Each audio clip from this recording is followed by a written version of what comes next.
Grab a cup of coffee and start your day with Change Your Attitude, Change Your Life. Change Your Attitude, Change Your Life features stories to inspire, motivate, and empower you. Live your best life now. Listen, learn, think, and decide. Change your attitude, change your life. Visit cyacyl.com.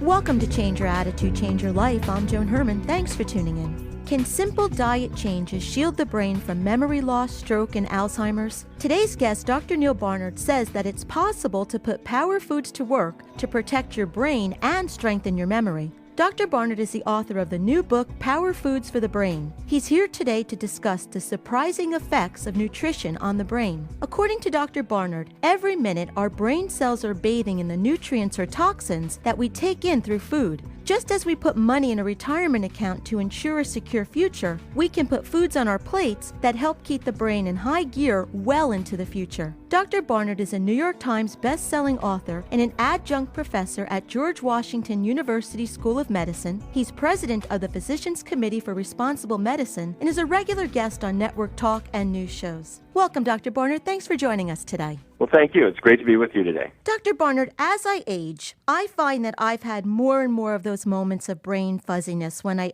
don't feel sharp or remember things. And I know it doesn't have to be this way. And I'm not really sure that people make the correlation between food and how we think. Well, I think we're right to be concerned, generally speaking. Many of us have lapses, no matter what age we are. But then as the years go by, they can happen more and more frequently. And then if you look way out, most of us have had a parent or grandparent where Alzheimer's disease or other forms of dementia were an issue. And I'll tell you, there's just nothing more frightening than that. I saw it in my family. And then when you look at the statistics right now, 5 million Americans have Alzheimer's disease. That is probably going to rise by as much as threefold in the future.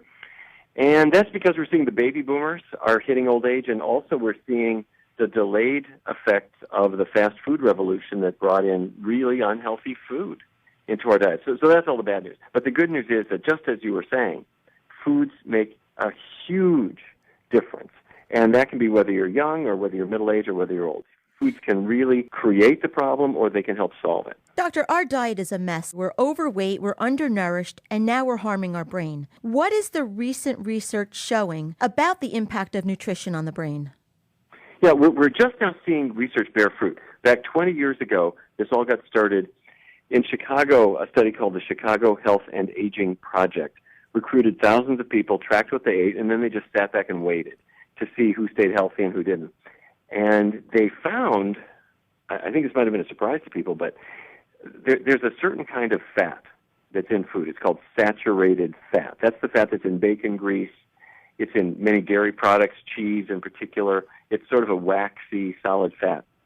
The people who tended to avoid it had very little Alzheimer's disease risk. The people who ate a fair amount of it, you can imagine the person having the pepperoni pizza and so forth, these sources of saturated fat, they had about 3 times the risk. So that was number one. Number two, donuts and snack pastries have what are called trans fats. And the trans fats have sort of a buttery mouthfeel, but they were associated very strongly with Alzheimer's risk too. So Americans eat all kinds of the trans fats and the saturated fat because we love our cheese, pizza and hot dogs and chicken wings. And those fats we know are bad for the heart, but they are bad for the brain. What they seem to be doing is helping encourage the production of what are called plaques in the brain tissue. And that seems to destroy the brain cells. So the good news, let's say you don't eat that. Let's say you're a vegetarian or vegan, or let's say you eat virtually no animal products. You're not getting those fats. And we believe that you could reduce your risk of Alzheimer's by 70 to 80% based on food choices that people make. Doctor, what's interesting as I listen to you speak, I have the opportunity to interview a lot of different medical experts, and you're all talking about the same dangerous foods for different reasons. Some are talking about it for diabetes or for weight loss, but it seems like we're leading toward one particular type of diet that can really eliminate a lot of our health problems. It's true, and I have to say it's exactly the opposite of how I grew up. I grew up in Fargo, North Dakota. I don't know if you've ever been to Fargo, but it's sort of the middle of cattle country USA, and I come from many generations of Midwestern farmers. And my dad grew up on a cattle ranch. His father did. His father, as far back as I can trace. And I am actually the first Barnard generation that did not grow up in the cattle industry. However, we ate like we were in the cattle industry, and so meat was everyday food. But I have to say we were just completely wrong. It's sort of like tobacco. In the 1920s, nobody knew tobacco was a problem. Well, then around the 50s, 60s, clearly by the 70s, there was no question that tobacco was an issue. We now know that's true with meat and with animal products. And the people who get away from a meaty diet, their risk of heart disease plummets. They can even open their arteries back up again. They tend to lose weight and stay at a really good body weight. Diabetes, as you said, gets better. And now we know that these same foods affect the brain. And just to be clear what they're doing, the brain cells will put out a protein called beta amyloid. And it squirts out of them almost like a sausage maker squirting out sausage. And these protein strands tangle together in the brain in what are called beta amyloid plaques. They're between the brain cells. You see them in people with Alzheimer's disease.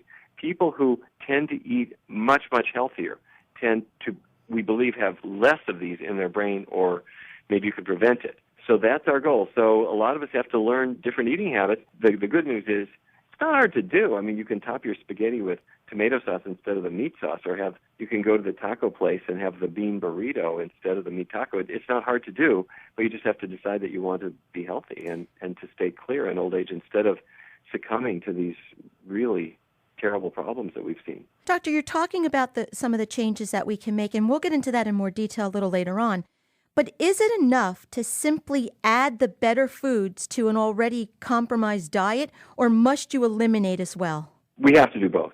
There's really no question about it. I hear many people saying, well, I eat pretty pretty unhealthy diet, but I exercise, or, I eat a terrible diet, but I add my vegetables and fruits. To really make a difference, we have to get the bad stuff out and bring the good stuff in. Let me define that. The bad foods, the foods that I suggest people throw out completely, are animal products. Throw them all out. Keep vegetable oils low, and then sugary junk things. You don't need those either. And the healthy foods are 4 groups: vegetables, fruits, whole grains, beans. And those are the ingredients that make a healthy diet. Now, that is a tall order for people, but it's as simple as a bowl of oatmeal with cinnamon and raisins for breakfast, or blueberry pancakes with maple syrup. Fine. If you have sausage, have the veggie sausage. Very easy. For lunch, have a bowl of bean chili instead of the meat chili. For dinner, if you want to have a pizza, leave off the cheese, have extra tomato sauce and all the veggies. It's easy to make these changes, but you have to think about it at first if it's new to you, and the payoff is just enormous. The payoff is huge. You'll live longer, you'll be healthier, you'll be energetic, and feel better than you have in your whole life. Doctor, what other things harm the brain? We talked about the saturated fats and the trans fats, the animal products. What about the irons and the minerals? Yes, teasing apart those plaques that are in the brain. As I mentioned, if you could look with a powerful microscope into the brain, you see these amyloid plaques, and there are traces of iron in them, traces of copper, traces of aluminum. These come to us from foods. They also come to us from medicines or from cookware. Iron builds up, and that can come from meat. It can come from liver. It can come from iron supplements. It can come from your cast iron pan. Now, if you're using a cast iron pan once a month, who cares? If it's every day, you're probably getting too much iron. Copper. You do need a little copper for healthy enzyme function, but if you've got coppered pipes, it'll get into the drinking water. If you have liver, you're getting a lot of copper. Multiple vitamins, unfortunately.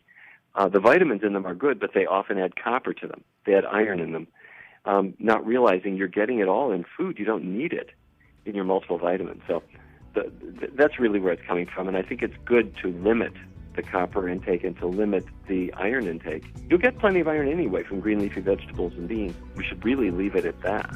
Doctor, now that we've set the stage for what the problem is, I think this is a good place to take a break. And then when we come back, we can talk about those power foods. So let's take a break for this week's Good Life Tips. Stay with us for information to help you make the positive life changes that we talk about on the show. When we return, I'll continue my discussion with Dr. Neal Barnard. Stay with us. We'll be right back. Welcome back to Change Your Attitude, Change Your Life. I'm Joan Herman. Our guest today is Dr. Neal Barnard, author of the new book, Power Foods for the Brain. Doctor, before break, we were discussing the harmful foods and minerals and vitamins that have an impact negatively on our brain function. What I'd like to talk about now in a little bit more detail are some of those power foods that you started to mention, but specifically, what are some of the power foods that we definitely should be incorporating into our diet? Okay, let me mention several of them. First of all, vitamin E. Where you find it is especially, well, you find it in vegetables like broccoli and certain fruits like mangoes, but where you really find a lot of it is in nuts and seeds, walnuts, pecans, almonds, sunflower seeds, sesame seeds. You find a lot of it. One danger, though, people overdo it with nuts because they use them as a snack food, and you can pack in a lot. What I suggest you do is have about an ounce of nuts per day, and if you pour some sunflower seeds or some crushed walnuts or something into your hand, into the palm of your hand, pour them in the hand. Once it hits your fingers, that's more than an ounce, okay? So an ounce, don't throw it in your mouth. Instead, crumble it up, pour it on your salad or on your oatmeal. That way, you will not overdo it. You're not going to get too much of the nuts. You're going to get just the right amount that you need. You've mentioned that almonds and sunflower seeds can reduce Alzheimer's by 70%. Is that enough to make a difference, just what you're suggesting? The amount of vitamin E that you need is not really terribly enormous. So what we're going to do is we'll get away from the bad fats, the saturated fat and the trans fats, as we were talking about, add the vitamin E to get to it, and you're able to use many of these tools at the same time. So that's the idea. You want to get rid of the bad stuff and add the good stuff. And I think of it, if you're having about an ounce of nuts or seeds a day, I don't think you need to go beyond that because you're getting additional vitamin E in other plant foods that you're eating. And doctor, not roasted nuts, right? They can't be roasted. They can be roasted, yeah. But raw is always the best. I mean, that's what nature had in mind. But if you have roasted nuts, that's okay. Okay, so after nuts and seeds, what else should we be adding? Think about green leafy vegetables, whether it's kale, collards, spinach. Green leafy vegetables have folate, which is a B vitamin. And in fact, the name comes from foliage. So leaves, foliage, folate. It's a brain protector. Beans and bananas have vitamin B6. And vitamin B12 is something that you should actually take as a supplement. That's the one supplement I think everybody should take, vitamin B12, either as a supplement or as supplemented foods. It's in a number of breakfast cereals, for example. So these three, folate, B6, B12, what they do is together they help the cells of the body to get rid of a toxin called homocysteine.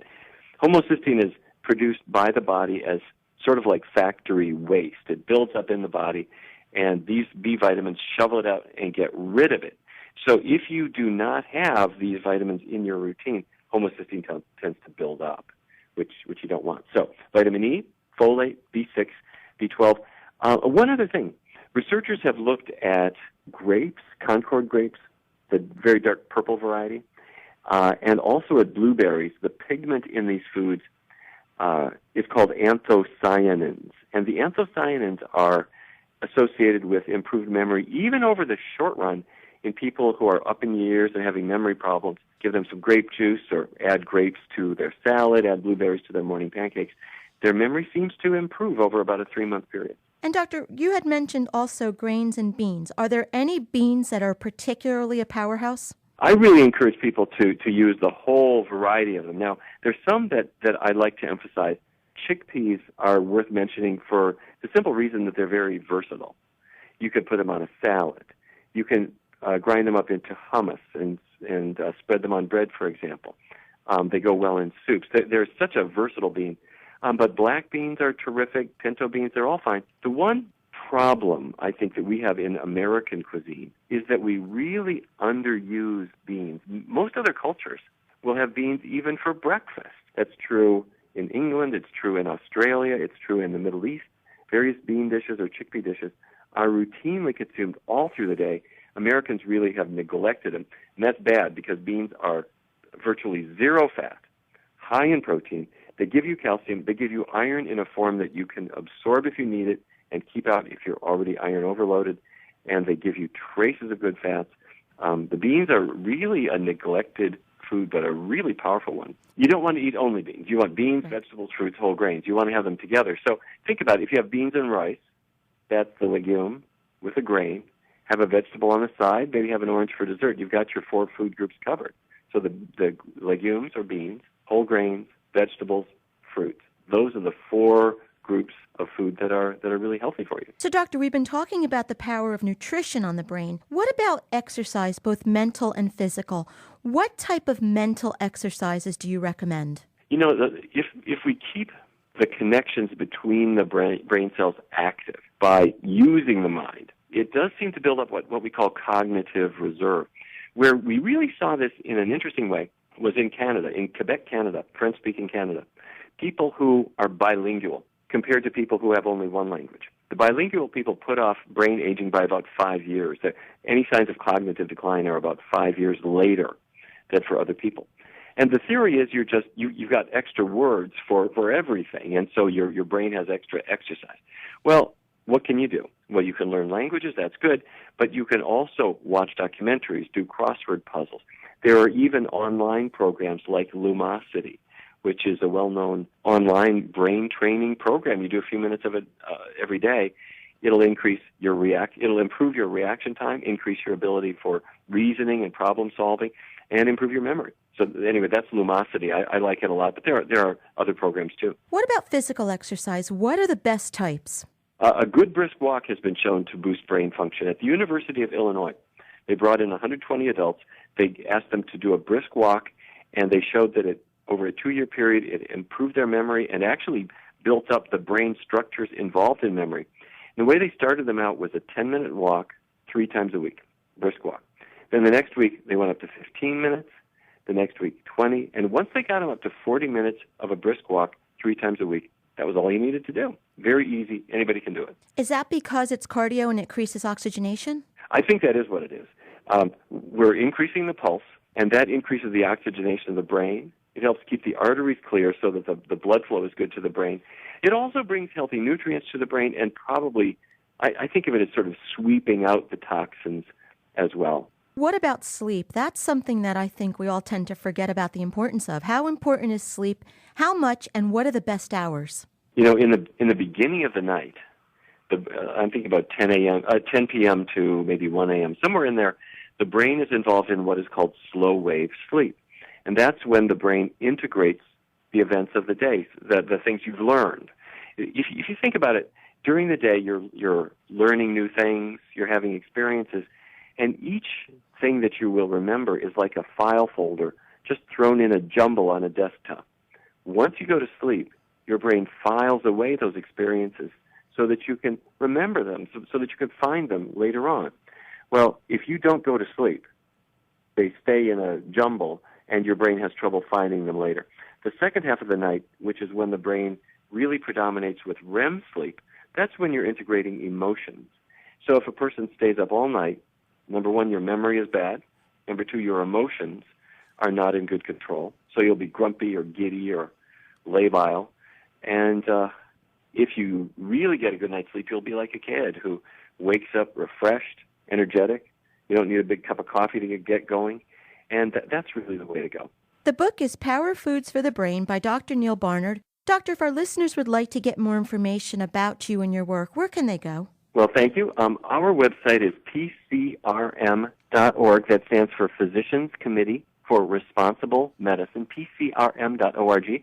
And Power Foods for the Brain is online at Amazon and on all the online services. It's also at your local bookseller, who I'm sure would appreciate your business too. Or as always, you can visit our website, cyacyl.com. That stands for Change Your Attitude, Change Your Life. While on our site, listen to past shows as podcasts, read the digital magazine, take part in our book club, sign up for the mailing list, and be sure to follow the show on Facebook and Twitter. Doctor, thank you so much for spending time with us today. The nutritional advice that you've offered, it's just another reason for us to make those dietary modifications. Now, by making some simple changes, we can not only achieve physical, but mental well-being. So thank you for being here. Thank you. It's been a pleasure. This is Change Your Attitude, Change Your Life. I'm Joan Herman. Thanks for tuning in.